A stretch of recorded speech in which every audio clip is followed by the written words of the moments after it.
এক গ্রামে রাজু নামে এক যুবক থাকত। তার ঘর ছিল মাটির খড়ের ছাউনি।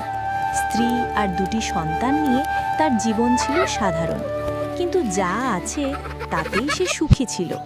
সকালে খেতে যাওয়া, সন্ধ্যায় পরিবারের সাথে গল্প করা, এটাই তার সুখ।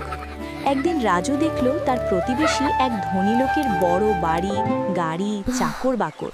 সে ভাবল, আমার কাছে তো এসব নেই, ওর মতো ধনী হলে তবেই সুখী হব। যা নেই তার পেছনে ছুটতে শুরু করলো সে। রাজু পরিবারকে বলল, আমি শহরে গিয়ে অনেক টাকা রোজগার করব, তাহলে আমরা সুখী হব। স্ত্রী সন্তানের কান্না উপেক্ষা করে সে শহরের পথে রওনা দিল। যা নেই তার পেছনে ছুটার জন্য সব ছেড়ে দিল। শহরে গিয়ে রাজু কঠোর পরিশ্রম করল, কিন্তু সুখ পেল না। একা থাকা, পরিবারের অভাব, সব মিলিয়ে অসুখ বাড়তে লাগলো। যা নেই তার পেছনে ছুটে সে যা ছিল তাও হারালো। অবশেষে রাজু ফিরে এলো গ্রামে। পরিবারের কোলে ফিরে বুঝল, যা আছে তাতেই সুখ।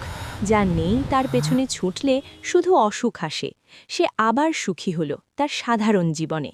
যা আছে তাতেই সুখ, আর অসুখ আসে যা নেই তার পেছনে ছুটলে। জীবনে এই শিক্ষাই সবচেয়ে বড় সুখ।